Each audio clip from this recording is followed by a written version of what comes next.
Okey, Assalamualaikum. Jadi hari ni macam biasa kita akan buat satu video tentang analisa bursa saham Malaysia. So dah lama kita tak buat video, jadi hari ni macam biasa kita akan buat satu analisa bursa yang di request dan diminta sendiri oleh subscriber saya. Jadi dah saya nak disclaimer siap-siap, yang ni bukanlah signal nak suruh korang buy ke, nak suruh korang sell ke. Jadi ini adalah teknikal saya saja. Jadi kenapa saya buat video ni? Sebab saya pun nak belajar sekali. Semakin banyak saya analisa bursa saham ni, semakin pandai lah saya. Tak adalah gurau je. Tapi betul pun cara macam tu. So ni saya nak buat journal sebenarnya. Journal untuk saya sendiri. Okey, dekat sini kita ada satu resisten ke tangkur ni. Jadi dekat tangkur ni kita ada satu resisten ataupun swap zone kat sini. Jadi masih bermain lagi dalam swap zone kita. So dekat sini dia memang reject dalam ni memang cun-cun dia reject. Lepas tu kat sini ada shadow, so dia naik balik. Kat sini kalau kita buka hijab sikit, kita akan nampak sebagai HNS. Jadi kalau dekat sini saya tengok lebih kepada dia nak ke bawah. Walaupun ada bearish engulfing kat sini, tapi itulah saya bercenderung kepada dia nak ke bawah. Jadi mungkinlah dia buat macam ni sikit, dia naik macam tu, lepas tu dia turun. Sebab ini dia macam setup counter Yuli, counter E-tag macam tu. Kat sini dia ada engulf kan, so dia boleh turun lagi. So ini sangat berhati-hati sikit lah. Kalau dia naik, ok lah, good to you. Kalau saya punya analisa, mungkin saya akan nampak dia nak ke bawah. Ok, counter kedua adalah counter awan tag. Ok, counter awan tag ni saya garis ni adalah garisan SSR ataupun significant support resistance. Jadi dekat sini dia ada rejection dekat awan tag ni. Memang cantik juga. For me is cantik. Kat sini kita ada Quasimodo setup. Lepas tu kat sini pun kalau kita nak ambil resistance dekat sini pun boleh. Sini ada resistance kan. Lepas tu dia reject. So untuk counter ni dia punya breakout tu cantik. Jadi yang ni saya beranggapan dia akan ke atas. At least kalau kita TP sampai resistance dulu lah. Yang ni sampai resistance dulu, jadi pun turun. Sebab ini kalau kita tengok pun masih lagi dalam sideways sebenarnya. Daripada support yang kita tanda hari tu, lepas tu dia naik, dia buat flag, dia pun naik satu lagi atas. Lepas tu kat sini dia ada rejection. So berkemungkinan dia boleh naik lagi sikit. Okay, untuk counter Uniqlo ini saya tanda, memang dah lama saya tanda sebenarnya. Ni adalah, saya lupa dah nama dia, tapi ni sejenis pattern lah. So pattern macam ni saya cuma lukis je, saya tak tahu pun dia nak jadi macam ni. So dia akan jadi macam ni. Macam ni, macam tu. Mungkin lah dia akan pergi dekat kita punya trend line ni. So kita tunggu dekat trend line bawah ni. Dia akan jadi macam tu, dia pun naik ke atas. Jadi kita tengok rejection apa yang dekat sini. Tapi dekat sini pun tak dinafikan dia ada satu support lah. Boleh juga terus entry kat sini sebab ada satu support kan. Ini adalah saya punya imajinasi sajalah. Jadi dekat sini kalau korang nampak support, tengok ada rejection, macam cantik juga kan sebenarnya kat sini. So yang ni pun boleh naik ke atas juga. Cuma kita TP kita kat sini mungkin boleh ambil dekat swap zone ni dulu, kat sideway ni kan. So ni adalah TP pertama kita dulu lah. Tapi for me dekat sini kena tunggu something dulu lah. Tapi sini ada rejection sebenarnya dua kali. Kebiasaan dia boleh naik lah. Tapi kalau dia turun pun kita ada cut loss. Kat sini cut loss kita berapa? Kita tengok dalam 5%, 6% macam tu. Okey lah. Okey, macam tu lah untuk counter ni. Okey, untuk counter sesol ni, ini saya tak padam lagi yang ada analisa yang saya buat tentang sesol ni. Jadi memang dia betul ikut, cuma dia tak pergi tempat yang saya tanda ni. Kat sini, dekat flag ni. Macam tu. Dia tak pergi situ. So dia terus turun, dia break, lepas tu dia buat swap zone. Kat sini dia reject kat swap zone ni. Jadi dekat sini saya nampak agak berisiko sikit lah sebenarnya untuk counter ni. Sebab ni dia ada rejection kat sini kan. Jadi untuk counter ni, kalau dia mampu break kawasan ni, kemungkinan dia boleh naik atas sampai sini lah, dekat kawasan sana. Sebab sini dia belum pergi lagi. Kalau dia break ke atas lah, dia break macam ni, macam tu, lepas tu dia naik macam tu. Okay. So kalau ikut asal, dia boleh turun ke bawah sebenarnya. Nanti kita tengok mana yang dia pergi. Kalau dia break, kita boleh ambil opportunity untuk entry Okay, untuk counter seterusnya adalah counter GFM. Ni adalah saya tengok dekat weekly punya candlestick lah. Kat sini kita memang ada satu compression yang jelas kat sini. Tapi kat sini kita ada double top So double top ni adalah pattern reversal lah. Jadi bila kau ada double top, dia break neckline, dia biasanya kalau yang macam ni biasanya dia tak akan turun terus. Biasanya dia akan buat flag macam ni. Dia akan buat kat sini. Dia macam counter main EG. Dia double top, lepas dia naik semula, dia turun. Jadi tempat yang dia boleh sampai naik tu mungkin area sini. Ataupun dia tak naik dulu kan, dia turun-turun. Tapi berisiko lah sebab benda yang kita dah tahu turun ni, baik kita elakkan je. Okay, kecuali dia break lah. Kalau dia break tu lain cerita. Okay, untuk counter minda. Oh cantik minda ni. So counter minda ni dia dah buat kenaikan dah, kira lah jalan lah counter ni sebenarnya. Tapi kalau kita nak cari re-entry, kalau kita tengok dulu dia punya momentum dah habis belum. So kat sini kalau kita tak ambil pull ataupun impulsif, kat sini dia dah habis momentum sebenarnya. Lagipun dia dekat resistance. Jadi ini kita tunggu dia breakout. Tunggu dia breakout keseluruhan resistance ni. Kita tengok belakang ada apa. Kalau kita tengok monthly, kalau kita tengok monthly pun macam nice juga sebenarnya. Cuma dekat sini kita ada something. Kita jaga-jaga situ lah. Sini ada drop base drop. So mungkin dia boleh naik sikit lagi dan turun. Kalau kita tengok dekat weekly pun ada base. Okay, so bagi saya agak berisiko. Tapi dia dah touch dalam tu dan dia close dalam tu. Mungkin lah kita kena tengok. Kita kena tunggu apa reaction dia akan buat. Selagi tak ada reaction kat situ, mungkin susah sikit nak agak kat mana dia boleh pergi. So yang ni untuk masa jangka pendek, mungkin saya boleh predict dia boleh ke bawah dulu. Mungkin boleh ambil base kat sini dulu ke kan, so baru naik, tu baru break. Macam tu. So untuk minda ni macam tu lah, sebab dia belum ada apa-apa reaction yang best lagi. Okay, untuk counter JAG ni kat sini, ni adalah setup manipulation sebenarnya. Manipulation untuk orang buy. Jadi dekat sini dia ada satu fake out lah, ataupun fake breakout. Ni mungkin lah jadi fake breakout, saya tak tahu dia akan jadi fake breakout ke tak. Kalau dia nak jadi fake breakout, dia kena turun semula. Jadi dekat sini kita ada resistance, lepas tu dia tiba-tiba spike. Jadi dekat sini memang manipulation untuk buy. Tapi kita tak pasti lagi, selagi dia tak turun kita takkan tahu. Tapi yang ni memang kalau saya memang takkan masuk lah counter ni, walaupun kita nampak dia break kan. Macam tu. Mungkin semua orang akan anggap yang kita boleh entry kat sini. Tapi untuk sell tu lebih kuat sebenarnya. Melainkan kalau dia break, dia macam counter tangko. Kalau korang tengok counter tangko, korang boleh tengok lah macam mana dia buat. Kalau dia break kat sini, okey. Kalau dia tak break, mungkin dia boleh ke bawah. Okay, untuk counter HWGB, dekat sini pun masih lagi dalam kawasan sideway. Jadi sideway tu apa? Sideway tu adalah berada di dalam high dengan low. So ini adalah sideway. Jadi dia masih dalam keadaan support kat sini lah. Jadi yang ni kalau siapa yang masih hold je lah. Sebab selagi dia tak break ke bawah, dia takkan turun lah. Tapi bila kita tengok momentum kat sini ada warna merah-merah kan. So kemungkinan kat sini pun kalau dia buat satu flag ataupun sideway lama, berkemungkinan dia ke bawah juga. Tapi ini adalah support yang paling bawah lah. Jadi macam mungkin dia boleh reject sikit ke atas. So kita tunggu apa yang akan dia buat kat sini. Saya pun tak dapat nak predict sebab terlalu lama sangat counter ni sideway macam ni. Jadi kalau nak senang, ambil kat support, tunggu je kat mana-mana. Target sini, lepas tu entry balik, lepas tu target dekat resistance. So untuk counter sideway ni just ambil kat support, kita punya TP dekat resistance. Okay, untuk counter Yuli, Yuli ni pun saya dalam position sebenarnya counter ni. Yuli ni memang kita ada satu support yang cantik kat sini. So saya ambil sini.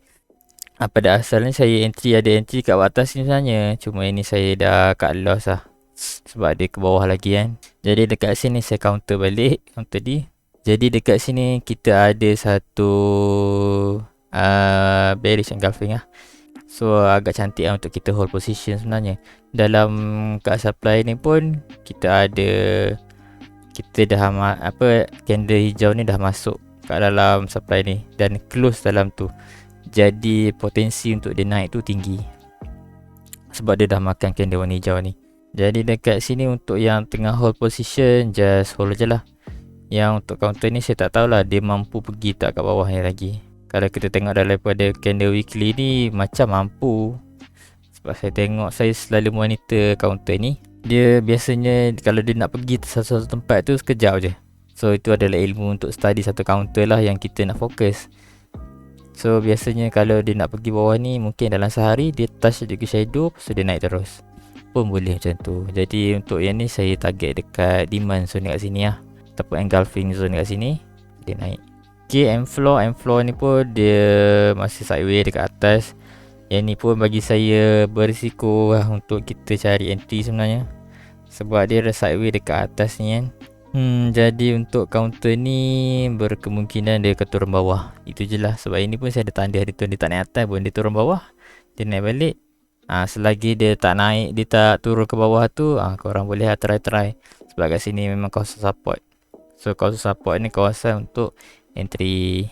Jadi dia buat sideways kat sini, tapi berkemungkinan ni akan turun ke bawah macam counter still. Kamu tengok counter tu nanti. Okay, capital A. Okay, capital A ni memang cukup cantik Kat sini memang ada pattern kosong mudu, tapi sebenarnya dekat sini dia masih berada dalam accumulation punya pace. Jadi kat atas ni berkemungkinan dia akan jadi distribution lah. Jadi dekat atas ni saya nampak yang kat sini dia ada flag. Lepas tu kita tengok dia punya pole, flag, pole. Dia dah sampai atas tu.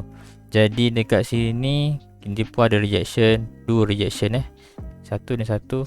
So ini pun macam potensi untuk dia turun tu tinggi, tapi dekat sini masih ada demand lah. Tapi kalau kita tengok rejection macam ni, dia punya bullish ni tak apa nak kuat sangat. Tapi kalau yang nak try tu boleh lah tunggu dalam ni, ataupun tunggu kat support ataupun dekat RBS level. So kita tunggu sini apa reaction dia akan buat. Okay, E-tag. E-tag. So E-tag ni memang saya target dia nak turun kat atas ni. So dia memang turun betul. Jadi counter ni pun dia dah naik. Jadi kita tengok kat weekly ada apa kat sini, kita reject. Okay, kat sini kita ada demand. Jadi untuk rejection ni dia ada persen dia. So ni dia dah melebihi 50%. Jadi bila dah lebih 50% dia punya rejection ni, kebarangkalian untuk nak naik tu tinggi lah. Tapi kat sini kita ada satu swap zone dan reject juga sikit je. Dan ni saya predict dia boleh jatuh sikit. Dia jatuh sikit macam tu ke, tu dia naik. So kita tengok dia mampu tak nak break swap zone ni.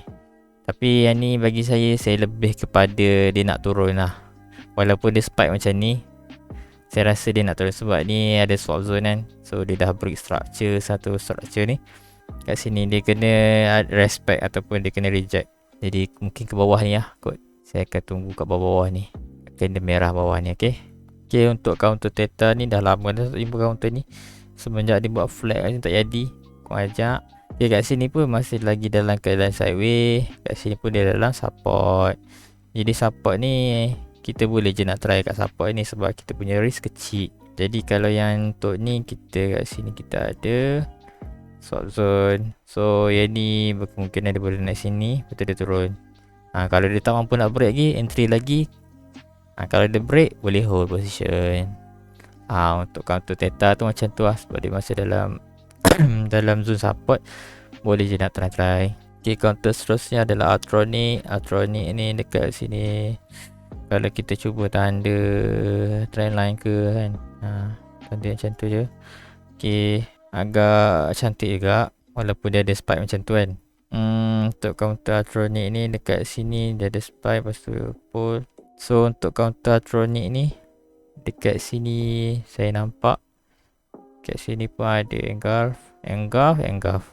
Dari dah ambil engulf ni, tak ada rejection apa-apa, tak cukup data lagi untuk saya kaji. Kat sini pun dia ada buat satu macam flag yang engulf ke atas, lepas tu ke bawah balik.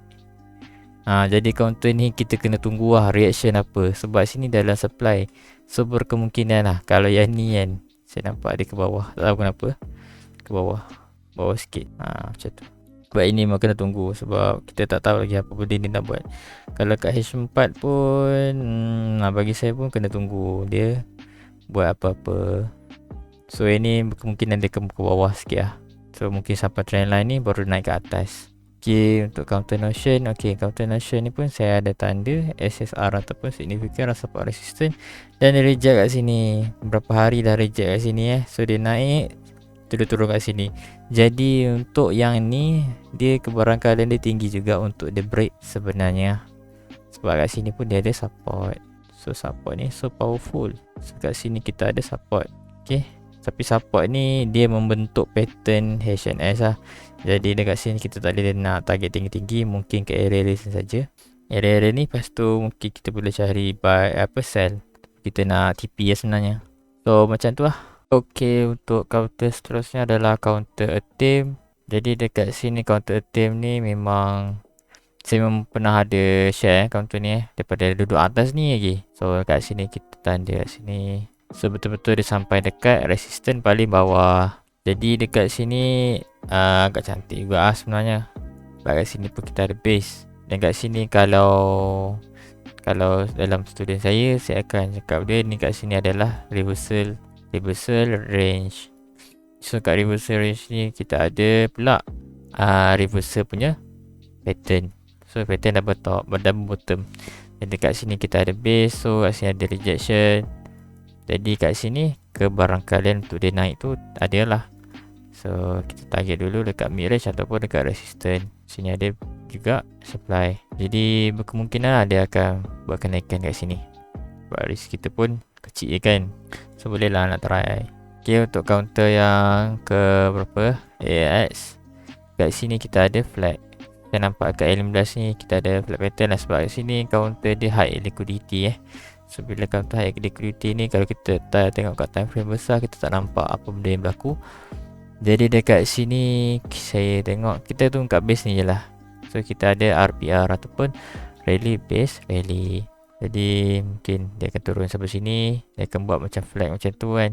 Sampai sini dia naik ke atas. Sebab kat sini kita tak ada nak agak. Kadang-kadang dia boleh naik terus je. Dia boleh naik terus, dia tinggal. Siapa yang takut tertinggal entry tu boleh instant terus dekat sini. Ada engulfing. Kalau nak tunggu sini lebih selamat pun boleh. Tapi kebiasaan ni dia takkan sampai dekat demand dan terus naik ke atas. Itu yang susah kalau dia momentum terlalu tinggi. Susah nak agak. Okay, untuk SMRT ni dekat sini pun ramai yang suruh saya request counter ni. Jadi kat sini memang pada asalnya kat sini dia patutnya dia dah reverse. Kalau kita tengok pun kat sini mungkin distribution punya pattern lah. Tapi kat sini dia break. So bila dia break ni dia boleh retest balik, dia naik semula ke atas. Jadi yang ni adalah kata manipulation lah untuk orang-orang yang suka trade breakout. Jadi kat sini dia tak mampu nak hold position lama kat sini dan dia turun. Kat sini akan jadi double breakout. So bila double breakout ni kita boleh assume dia boleh turun sikit lagi ke ataupun dia turun naik ke atas macam ni dan dia pun turun. So macam tu lah untuk counter ni. Dia mungkin dia akan reject dekat kawasan bahu kiri ni. Macam tu. Dia jadi head and shoulder nanti. Tapi apabila dia buat satu pattern macam pendant ke apa ke kan, dia boleh meneruskan trend. So yang tu kena tunggu lah apa benda dia nak buat. Mungkin dia boleh buat macam ni kan. Mana tahu dia boleh buat something pattern yang untuk continuation ke atas. Okay, itu sahajalah kot untuk hari ini. Jadi terima kasih sebab menonton sampai habis. Jadi harap membantu lah korang semua untuk trade ataupun analisa. Jadi kalau yang sama trade macam sama analisa macam saya, silakan ikut. Kalau yang tak sama tu boleh buat analisa sendiri. Okay, sampai berjumpa lagi di masa akan datang. Bye. Assalamualaikum.